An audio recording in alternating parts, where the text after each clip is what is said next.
The morning air inside the American prisoner of war camp was thick with tension, yet unexpectedly alive with a fragrance no prisoner had imagined. Beyond the barbed wire and wooden watchtowers, smoke curled upward from mess hall chimneys, carrying with it the unmistakable scent of frying bacon. For Portia, a young German auxiliary who had been captured in the final convulsions of the war, the smell struck like a memory from another life. She had braced herself for deprivation, humiliation, perhaps even cruelty at the hands of her captors. Instead, the first sensation that reached her senses on American soil was the savory aroma of a breakfast she associated not with enemies, but with ordinary domestic mornings. It was a contradiction so profound that she struggled to make sense of it. All around her, other women stirred uneasily in the barracks, their faces etched with fatigue from weeks of transport across war-torn Europe, then across the Atlantic. They whispered of rumors that Americans treated prisoners harshly, that food would be scarce, that dignity would be stripped away piece by piece. Yet here, as dawn broke over the camp, the smell of abundance challenged everything they had been told. The women, including Portia, exchanged wary glances, torn between suspicion and curiosity. Was this some trick designed to unsettle them? Or could it be that captivity in the United States was not the punishment they had feared, but something altogether different? Portia's thoughts wandered to the propaganda speeches she had heard back home. Promises of German superiority, warnings of Allied brutality. Every word had prepared her for suffering, yet nothing had prepared her for the smell of bacon drifting gently into her reality. It was not just food, it was a symbol. In her world of scarcity and fear, such richness carried deeper meaning. It hinted at a society that could afford generosity even to its enemies. For a moment, as the morning sun pierced through the slats of the barracks window, she wondered if the greatest shock of her captivity would not be cruelty, but kindness. This was the beginning of a journey none of them expected, a story of women like Portia, whose confrontation with the ordinary, food, shelter, small mercies, would dismantle the lies they had carried across oceans. The mystery of the bacon's scent was only the first crack in a wall of fear, one that would widen with every passing day in captivity. To understand Portia's journey, one must step back into the fractured world of Europe in the early 1940s. The German Reich, once triumphant in its lightning conquests, was unraveling beneath the weight of relentless Allied advances. On the Eastern Front, the Red Army was pushing west with devastating momentum. In the West, British, Canadian, and American forces had stormed the beaches of Normandy and were carving their way through France, Belgium, and into the heart of the Reich. For civilians and auxiliaries attached to the German military machine, the end of the war meant uncertainty, capture, and often displacement far from home. Portia was one of thousands of young women swept into the orbit of the war. She had not been a frontline soldier, but like many others, she had been drawn into the vast web of support roles, clerks, translators, nurses, communications aides. These positions carried risk, and as Germany's defense collapsed, they too became vulnerable to capture. In the waning months of the conflict, when entire divisions surrendered en masse, women serving alongside military units found themselves prisoners just as surely as the men they supported. Portia's capture was less a moment of resistance than a quiet surrender to inevitability, one small part of a continent-wide collapse. The United States, unlike many nations embroiled in the war, chose to transport large numbers of prisoners of war to its own territory. By 1945, more than 370,000 German POWs were held in camps scattered across nearly every state. They were guarded but not mistreated, fed but not indulged, watched but not dehumanized. In these places, the Geneva Conventions were not just principles on paper, but daily practice. For the U.S. military, maintaining order meant providing for the basic needs of the prisoners, and for many Americans, it was an opportunity to demonstrate that their society could hold to its values even when dealing with enemies. For women like Portia, the idea of being shipped across an ocean to live in captivity was both terrifying and bewildering. They had grown up under a regime that painted the United States as decadent, chaotic, and merciless. Nazi propaganda spared no effort in depicting Americans as destroyers of civilization, corrupt and violent in their culture. Yet propaganda was one thing. Reality, as Portia was about to learn, could be another. The United States of the 1940s was a land marked by abundance, still largely untouched by the devastation of war that had scarred Europe. Food, especially, symbolized this difference. Where rationing in Germany had reduced families to meager meals and substitutes for real ingredients, American camps, even in their plainness, represented a world of plenty. This background explains why something as simple as the smell of bacon could feel so startling to Portia. In Germany, by the war's end, meat was rare, fat scarcer still, and the daily struggle for calories shaped every family's life. For Americans, bacon was an everyday staple, part of a breakfast routine so ordinary it barely merited thought. For German women, it symbolized everything they lacked, and everything they had been told to expect would be denied them in captivity. Its presence in a prison camp not only contradicted their fears, but began to dismantle the ideological wall they had carried within them. Portia's story was not unique, yet it is emblematic. She was young enough to have absorbed the full brunt of propaganda, but old enough to grasp the meaning of her new reality. In her letters home, she would later write cautiously of unexpected treatment and strange comforts. She did not fully trust what she was experiencing, but she could not deny it either. It is through her eyes and through the experience of women like her that we can glimpse the broader theme of this narrative, the collapse of myth when tested against reality. The question this episode explores is simple yet profound. What happens when those taught to fear and hate an enemy come face to face not with brutality, but with dignity? For Portia, and for the many women who shared her fate, the answer began in those first mornings in captivity, when the contradictions between expectation and experience grew sharper with every passing day. The bacon was not just food. It was a sensory trigger that opened the door to deeper realizations. It suggested that captivity might not be the end of dignity, but a place where old illusions would finally unravel. The camps themselves were not paradises. They were secure, regulated, and bound by military discipline. Yet, compared to the rubble of Germany, they seemed strangely humane. Portia's daily existence within them would come to reveal a larger truth, that the power of propaganda collapses most completely not under argument, but under the quiet weight of lived experience. And it was this lesson that would shape her transformation as the war, and her captivity, moved forward. The end of the war did not arrive in a single thunderclap, but rather in a slow unraveling, a fraying of German defenses until surrender became not just inevitable, but almost routine. For Portia, the journey into captivity began in the final months of 1944, when the Western Allies had broken through the Siegfried Line and were pushing relentlessly toward the Rhine. She had been assigned as a communications aide, working in a support role near a division headquarters. Though she was far from the front lines, she could hear the distant thunder of artillery, the rumble of armored columns pressing ever closer. Each day the roads were filled with retreating soldiers, battered units attempting to regroup, and civilians fleeing the destruction. The war that had once been a source of pride had turned into a desperate scramble for survival. Her capture came not with drama, but with exhaustion. Surrounded and outnumbered, the remnants of the division laid down their arms. Portia, along with a handful of other female auxiliaries, was escorted into Allied hands. There were no beatings, no shouted threats, just the firm commands of American soldiers who searched them, recorded their names, and marched them under guard.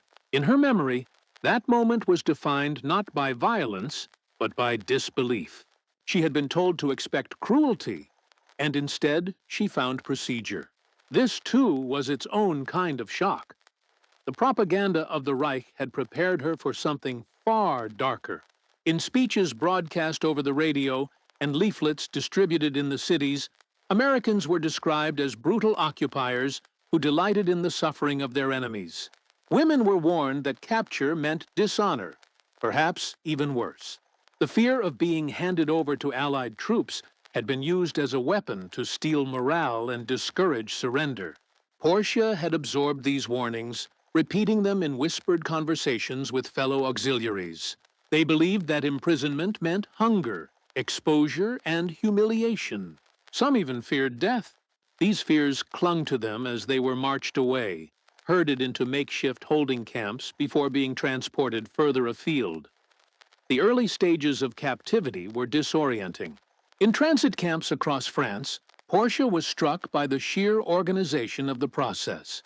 Prisoners were counted, catalogued, and moved in groups. They were not treated as individuals, but as part of a massive logistical operation. For a woman who had grown up in a society that preached German order and Allied chaos, it was unsettling to discover the reverse. The American system, while impersonal, was efficient. There were no random executions, no arbitrary punishments, only rules, schedules, and waiting. It was during this period of waiting that her expectations hardened into dread. Rumors swirled among the prisoners. Some claimed they would be shipped to labor camps, others that they would be forced to build roads or clean up battlefields under the watchful eyes of guards. The most terrifying rumor was that they would be sent across the ocean to America itself. To Portia, the idea seemed almost fantastical. How could they transport prisoners so far? What awaited them there? The ocean voyage, when it came, was both terrifying and monotonous. They were crowded aboard converted troop ships, guarded carefully but not starved. Seasickness became a constant companion, and the endless expanse of water pressed upon their nerves.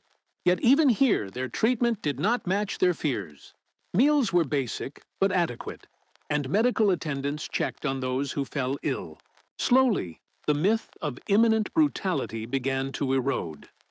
When the coast of America finally came into view, Portia was struck by a mix of dread and wonder. She had never imagined setting foot on American soil, and now she was arriving not as a visitor, but as a captive.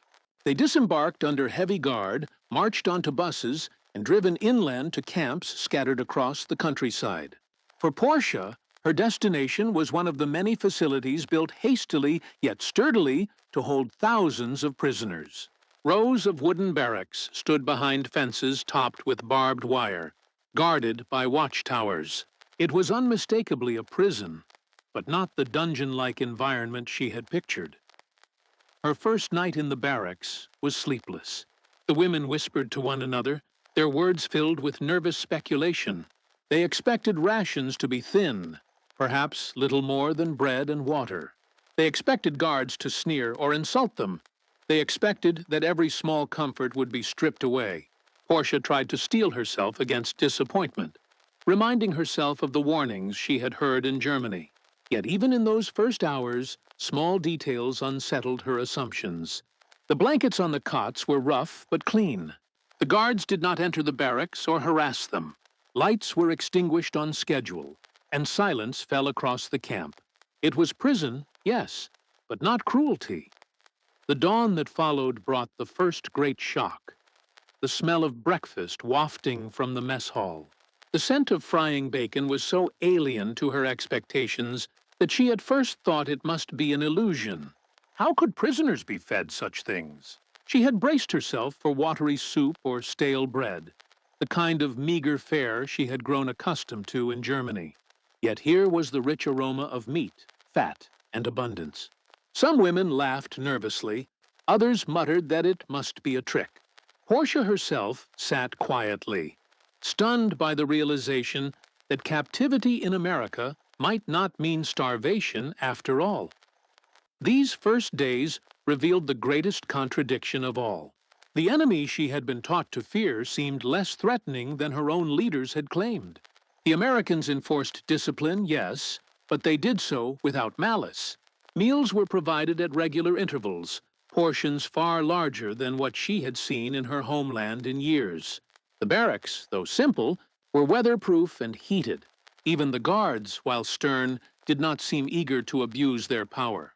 It was as though the Americans were determined to demonstrate that they could win a war not only with weapons, but with principles. Still, the fear did not vanish overnight. Portia remained wary, always half expecting that the comfort would be stripped away, that some cruelty lurked just beyond the next sunrise. Yet with each passing day, her expectations and reality grew further apart. What began as dread transformed slowly into confusion, and confusion into curiosity. If America was truly as cruel as she had been told, why did its prison camps smell of bacon? Why did they feed even their enemies with more generosity than Germans could find in their own homes? These questions gnawed at her, shaping the early days of her captivity into a period of profound inner conflict. For Portia, the journey into captivity was not simply a matter of being captured. It was the slow realization that everything she had believed about her enemies might be wrong. The capture stripped her of freedom, but the camp stripped her of illusions. And in that disorienting transition lay the seeds of transformation, the beginning of a story that would unfold with even greater contradictions in the months to come. The first shocks came not in moments of terror, but in the ordinary rhythms of life. For Portia, the transition from fear to astonishment began each morning when the camp stirred awake. Instead of the grim silence of deprivation she had prepared herself for, the dawn hours were punctuated by the steady clang of mess hall bells and the warm, savory aroma of meals prepared on schedule.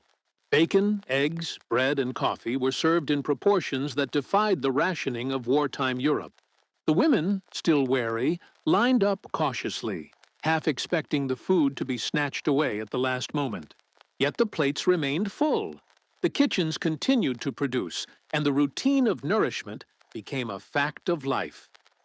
At first, many prisoners refused to believe that such treatment was genuine. Whispers spread through the barracks. Perhaps this was a temporary measure, designed to weaken their defenses before harsher realities set in. Some suspected it was an American trick to lure them into compliance, a psychological weapon masked in generosity. Yet as days turned into weeks, and weeks into months, the consistency of the provisions eroded their suspicion. Portia, who had grown accustomed to scraping together thin portions in Germany, found herself astonished at the regularity of meals that included meat, vegetables, bread, and even desserts on occasion. It was not indulgence, but it was abundance, and abundance in captivity was itself a contradiction that left her unsettled.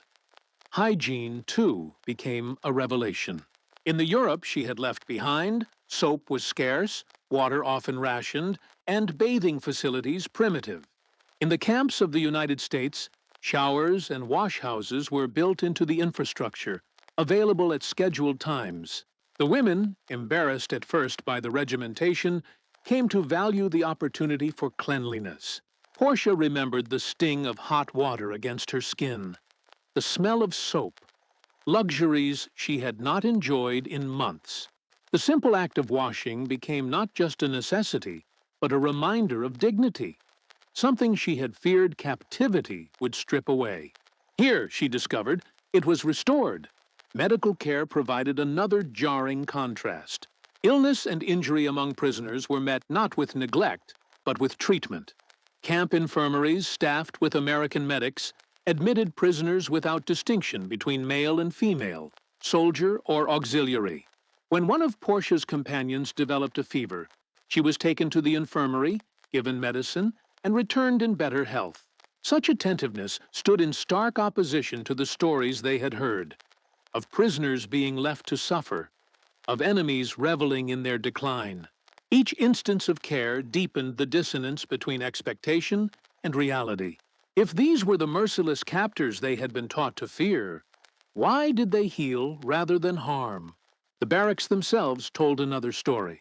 Rows of wooden buildings stretched across the camp, each fitted with bunks, blankets, and stoves. They were Spartan, but they were orderly, and they shielded the prisoners from the elements.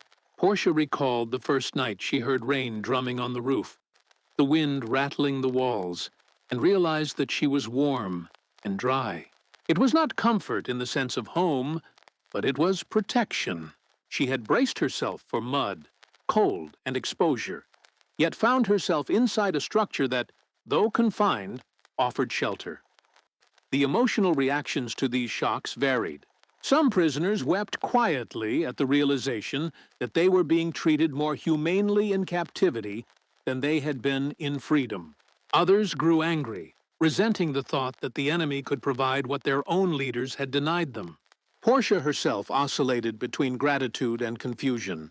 She could not reconcile the propaganda with the evidence before her eyes. Her mind turned again and again to a central question.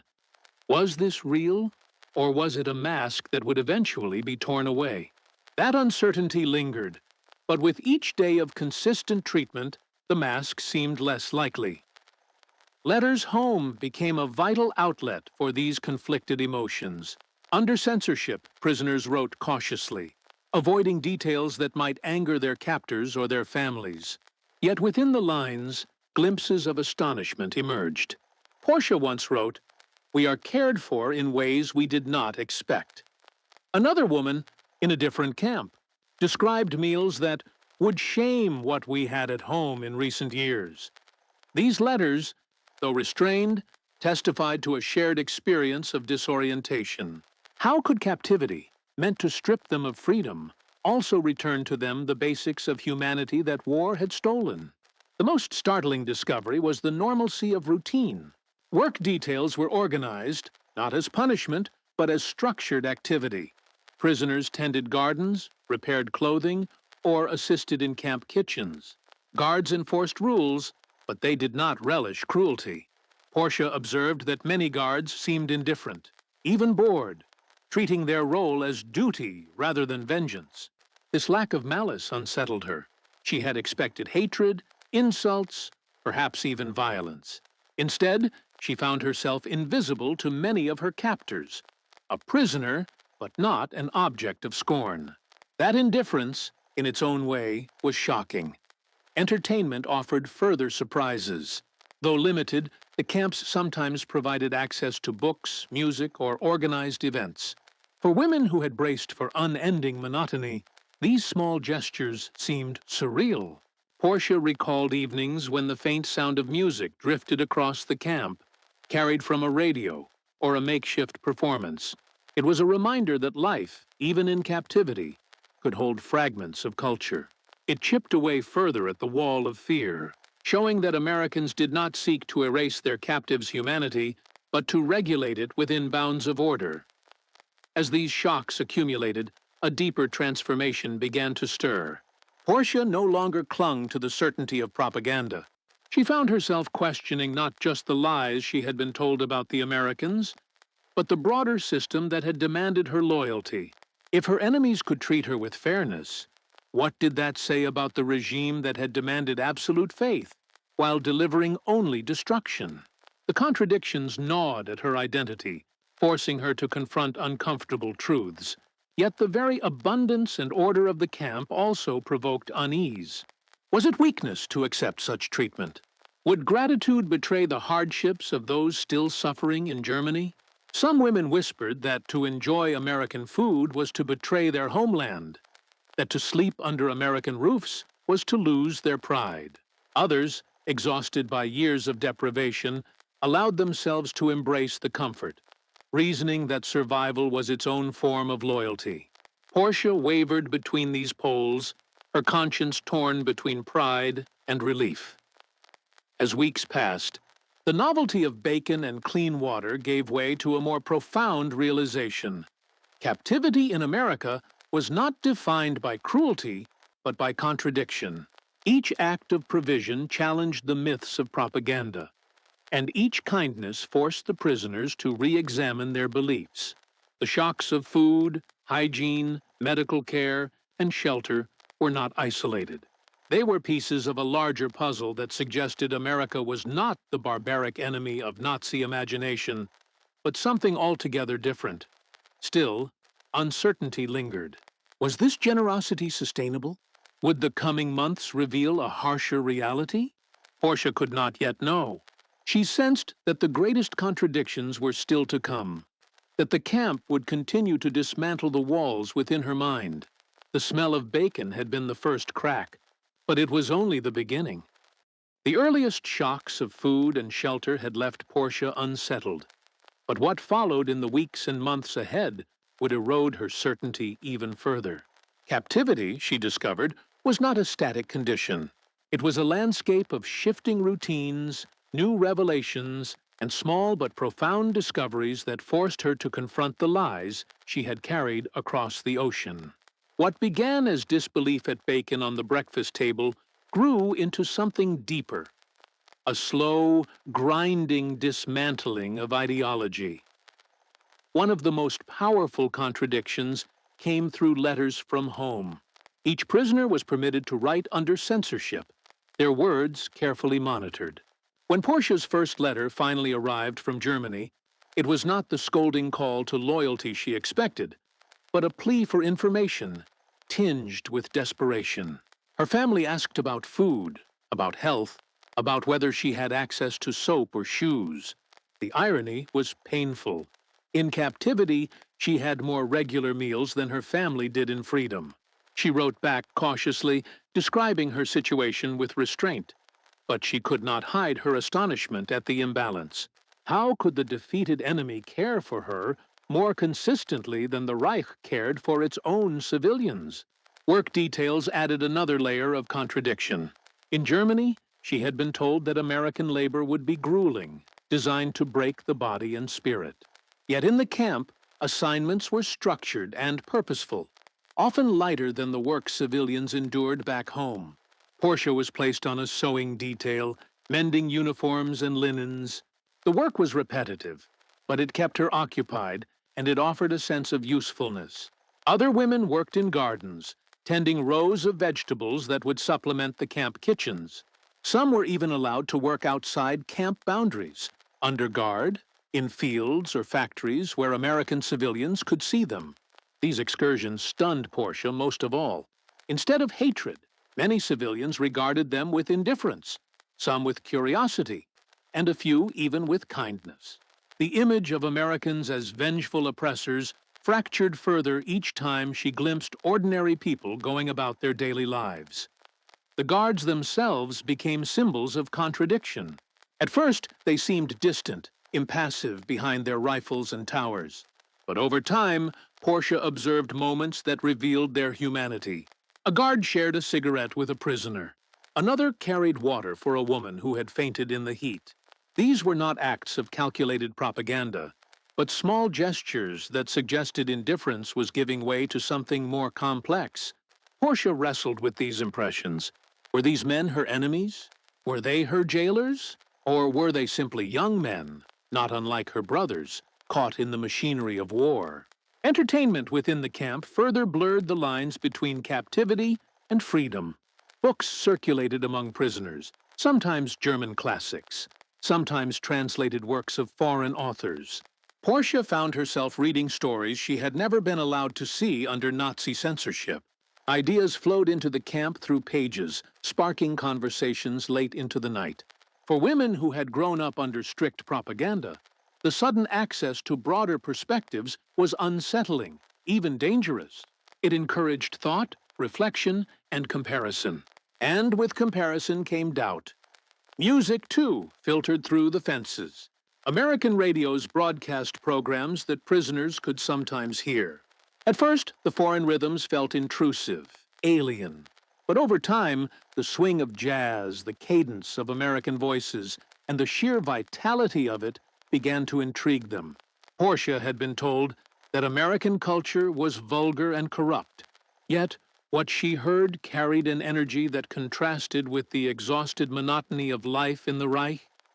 She began to wonder if corruption was not in the music itself, but in the fear that had tried to suppress it. Even religion played its part in deepening the contradictions. Chaplains visited the camps, offering services that were open to prisoners. For women who had been told that Americans were godless, these moments carried weight. Portia sat in a wooden chapel one Sunday, listening as hymns were sung in a language she barely understood. But the reverence was unmistakable. The idea that the enemy could share faith, could kneel before the same God, shook her sense of difference. The divisions she had been taught to see as absolute began to blur into something more human. These experiences did not erase suffering. Captivity was still confinement. Freedom was still absent. Yet the moral weight of these contradictions pressed heavily on Portia's conscience. She began to see that the cruelty she had been warned about was not here, but at home, in the deceptions of the Reich. This realization, however, brought no simple relief. Instead, it provoked a crisis of loyalty. Should she cling to the identity drilled into her by years of propaganda? Or should she admit, silently at least, that her enemy had shown her more humanity than her leaders had? For many prisoners, this inner conflict manifested in quiet acts of adaptation. They learned English words, practiced them among themselves, and even joked about the strangeness of their situation. Some grew fond of American foods, delighting in tastes they had never known: peanut butter, cornbread, sweet pies. Others, however, resisted, refusing to let go of their bitterness. Portia found herself caught between these camps, sometimes savoring the unfamiliar foods, other times pulling back in guilt, as though acceptance itself were betrayal. The contradictions extended to health and appearance. The women gained weight in captivity, their faces filling out after years of deprivation. Photographs taken for camp records showed prisoners who looked healthier than they had in months. For Portia, this was a source of shame as well as relief. How could she explain to her family that she grew stronger while they weakened under bombardment and hunger? How could she reconcile her recovery with their suffering? The moral dilemmas grew sharper as rumors spread of German atrocities revealed by Allied armies. Though such reports were muffled in the camps, fragments of truth reached the prisoners through guards, newspapers, or whispers from new arrivals. Portia had heard of camps where prisoners starved, where civilians were executed. At first, she dismissed such stories as exaggeration, Allied lies, but in the context of her own treatment, doubt crept in. If Americans treated their enemies with food and shelter, was it possible that the worst stories about her own side were true? The dissonance was overwhelming, gnawing at the certainty she had carried into captivity. Perhaps the most dramatic escalation of contradictions came in moments of contact with freedom just beyond the fence. Farmers who employed prisoner labor sometimes left food or gifts where guards would not see. American children waved as work details passed, their innocence belying the image of a brutal enemy. Each glimpse of civilian life contradicted the monstrous image she had been taught. Each gesture of indifference or kindness deepened the fracture in her worldview. By the time spring turned to summer, Portia realized that captivity in America was not destroying her, but transforming her. The contradictions she faced each day, between propaganda and reality, between fear and kindness, between loyalty and doubt, had escalated to the point where she could no longer ignore them. She was healthier, cleaner, and better fed than she had been in years. She was surrounded by evidence that her enemies were not monsters, but people. And she was haunted by the knowledge that her family, still in Germany, lived with less security than she did behind barbed wire. This was the crucible of her transformation. Not a single moment of revelation, but a relentless escalation of contradictions that chipped away at her identity. The question that now loomed was no longer whether she would survive captivity, but how she would live with what she had learned. By the time the war itself ended in May 1945, the world had shifted irrevocably. For Portia, the announcement of Germany's unconditional surrender reached her not in the ruined streets of Berlin, but within the ordered confines of an American prisoner of war camp. The news swept through the barracks like a wave. Sighs, tears, silence. For some, the end meant relief. For others, it meant despair. For Portia, it meant that the Reich she had been raised to believe eternal had crumbled in less than a generation. The symbols of her identity, the swastika, the Führer's voice on the radio, the constant drumbeat of certainty, were gone. What remained was captivity, and the question of what came after. It was in these first days after surrender that her transformation reached its climax. The Americans did not erupt into celebrations of cruelty, did not strip their prisoners of the meager privileges they held. Instead, they announced that the war was over and that procedures for repatriation would eventually be organized. In the EEDA, meantime, life in the camp continued much as it had before. Breakfast was served on schedule. Medical care was provided.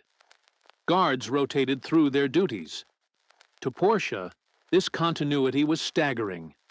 She had expected that surrender would unleash vengeance, that with Germany defeated, the Americans would punish their captives without restraint.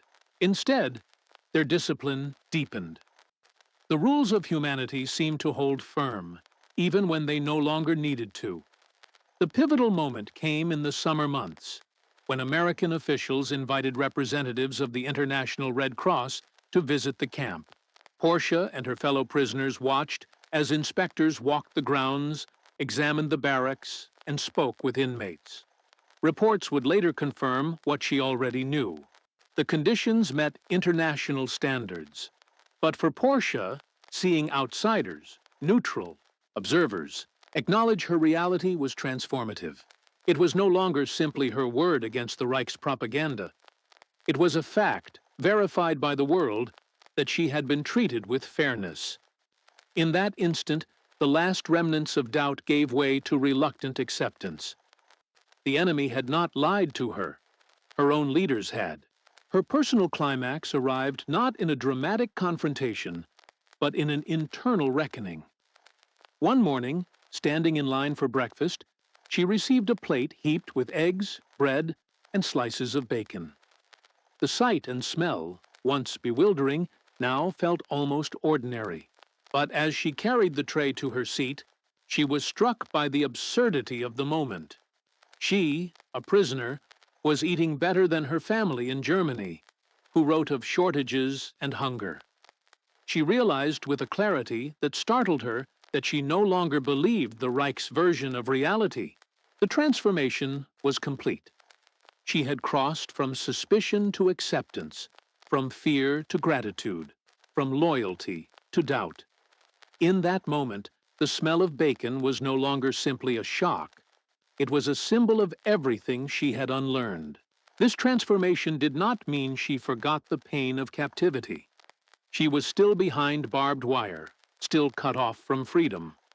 Yet the bars themselves no longer carried the same weight.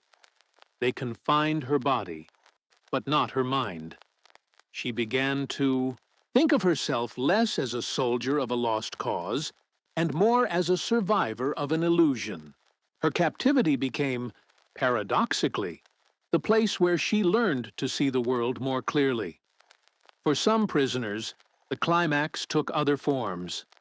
There were stories of women who broke down upon receiving letters that described the devastation of their hometowns, realizing that their lives in captivity were safer than the lives of their families in freedom. Others wept when they saw newsreels, screened in camp theaters, revealing the atrocities of concentration camps. The propaganda that had sustained them disintegrated in the face of undeniable evidence. Portia, too, was shaken by these revelations. She had not known the full scope of her government's crimes. Now she realized that the nation that had asked her for loyalty had built its empire on cruelty far beyond what she had imagined. This was the true climax. Not merely the end of war, but the end of illusion. The collapse of propaganda in the face of reality left the prisoners with a choice: They could cling to denial, insisting that the Reich had been betrayed. Or they could accept that their enemies had shown them a humanity their leaders had denied. Portia chose the latter, though quietly, cautiously. She did not announce her change of heart, but she lived it in small ways, by smiling at a guard who treated her with respect, by savoring a meal without guilt, by writing home with careful honesty about her survival. Her transformation deepened as the months stretched on. She began to think of the Americans not only as captors, but as examples of a different kind of power. It was a power rooted not in fear, but in order, not in cruelty, but in discipline. The United States had defeated Germany not only with weapons, but with principles. For Portia, who had been raised to believe in the inevitability of German superiority, this was perhaps the most radical revelation of all. As liberation approached, the prisoners grew restless. Some longed desperately to return home. Others feared what awaited them in the ruins of Germany. Portia was torn between these impulses. She wanted to see her family, but she dreaded the confrontation with a homeland that no longer resembled the one she had left. In captivity, she had grown stronger, healthier, and more self-aware. At home, devastation awaited. Yet she knew she could not remain in the camp forever. The Americans would not keep their captives indefinitely. The fences that had once seemed permanent were now temporary, but their lessons would remain with her long after the gates opened. By the time she walked out of captivity, Portia was no longer the young woman who had trembled at the thought of American cruelty. She was someone else, someone who had confronted fear, endured contradiction, and emerged with a new understanding of the world. The climax of her story was not in the moment of capture or the day of liberation, but in the quiet mornings when the smell of bacon taught her that truth is often found not in propaganda, but in the lived reality of ordinary life. When the gates of the camp finally opened and the process of repatriation began, Portia found herself standing at a threshold, both physical and symbolic. The wooden fences and watchtowers that had once seemed like barriers to freedom were receding into memory, yet the lessons they contained remained sharp and unyielding. She stepped out into a world that was no longer divided neatly into victors and vanquished, truth and lies, loyalty and betrayal. Instead, she carried within her the contradictions of captivity, contradictions that had reshaped her identity far more profoundly than the war itself. Returning to Germany was not the triumphant homecoming she had once imagined. The land she encountered bore little resemblance to the one she had left. Cities lay in ruins, families were scattered, and hunger gnawed at every household. In the wreckage of her homeland, she saw the full measure of what the Reich had cost its people. It was not the Americans who had starved her family, but the war her leaders had waged. It was not the enemy who had stripped civilians of dignity, but the system that had demanded loyalty while delivering devastation. Standing amid the rubble of her hometown, Portia realized that captivity in America had sheltered her from horrors that freedom in Germany could not. Her letters to family and friends in the months after her return reflected this uneasy truth. She described her health, her survival, and the surprising conditions of her captivity, but always with restraint, careful not to sound unpatriotic. In the fragile post-war climate, admissions of humane treatment by the enemy were easily twisted into accusations of betrayal. Yet privately, she could not ignore the reality. The bacon she had smelled on her first morning in camp had become a symbol of survival, but also of revelation. It had taught her that the most dangerous lies are those that take root in fear, and that propaganda dissolves not under argument, but under lived experience. The transformation Portia experienced was not hers alone. Across the United States, hundreds of thousands of German prisoners, men and women, lived through similar contradictions. Many returned to Germany with stories of fairness, of abundant food, of humane treatment that challenged the myths they had once believed. These stories did not erase the pain of war, but they planted seeds of doubt in the narratives of hatred. In the years that followed, some former prisoners would even emigrate back to America, drawn by the memory of a society that had treated them with dignity in their lowest hour. The irony was profound. Captivity had revealed possibilities of life that freedom in the Reich had denied. For Portia, the impact of her experience lingered quietly through the rest of her life. She never forgot the scent of bacon drifting through the barracks, or the first time she realized her captors had no interest in cruelty. She never forgot the books she read, the music she heard, or the strange security she felt behind barbed wire. These memories became touchstones in her reflection on truth and falsehood, fear and humanity. Though she rarely spoke of them openly, they shaped the way she understood power and responsibility. She came to believe that strength was not measured in domination, but in the ability to uphold principle even toward one's enemies. The wider lessons of her story remain relevant far beyond her lifetime. In every war, propaganda paints the enemy as inhuman, stripping them of dignity to justify violence. Yet Portia's captivity shows how easily such illusions collapse when tested against ordinary acts of fairness. The smell of bacon was not a strategy or a weapon. It was a simple consequence of a society that could afford generosity. Yet in that simplicity lay a profound truth. Humanity cannot be erased by ideology. Even in war, the treatment of prisoners revealed the values of a nation, and in America's case, it revealed a determination to remain bound to rules of dignity. The legacy of these camps extended into history in ways few realized at the time. The humane treatment of German prisoners set a precedent, one that contrasted sharply with the atrocities of the Axis. It demonstrated that victory need not abandon morality, that even in the harshest conflict, principles could be preserved. For Germany's defeated, this revelation was both humbling and transformative. It laid foundations for reconciliation, for rebuilding, for the eventual partnership that would emerge in the post-war order. As Portia reflected in her later years, she often returned to the paradox of captivity. She had been most free, in a sense, when she was most confined.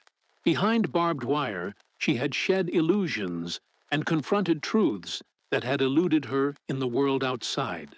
Captivity had given her not just survival, but clarity. And clarity, she came to believe, was its own kind of liberation. The story of Portia and women like her forces us to confront uncomfortable questions. How do we discern truth in a world where propaganda thrives? How do we guard against hatred that feeds on fear? And perhaps most importantly, what does it mean to treat enemies with humanity in times of war? The answers are not abstract. They live in the experiences of prisoners who discovered kindness where they expected cruelty, and in the memories of women who realized that the walls built by ideology crumble easily when tested by ordinary decency. The image of bacon sizzling in a camp kitchen may seem trivial against the backdrop of World War. But for Portia, it was a turning point. It was the moment she began to see that her captor's power was not in cruelty, but in consistency, not in vengeance, but in order. It was the first breath of doubt, the first crack in the edifice of lies. And from that small beginning came a transformation that reshaped her understanding of herself, her country, and her world. As history moves forward, her story stands as a reminder that war does not erase humanity, and that even in captivity, dignity can survive. The fences that once held Portia are gone, the camps dismantled, the war long over. Yet the lessons endure. They whisper through time that truth is often found not in the grand declarations of leaders, but in the small details of daily life. The scent of food, the kindness of a guard, the warmth of a blanket in the cold. These are the moments that reveal who we are, even in war. And so the story ends where it began, with a smell drifting through the morning air of a prison camp. The smell of bacon, ordinary to those who cooked it, extraordinary to those who received it.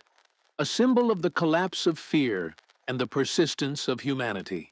It was, for Portia and for so many others, the beginning of an unlearning and the first step toward a future built not on illusion, but on truth.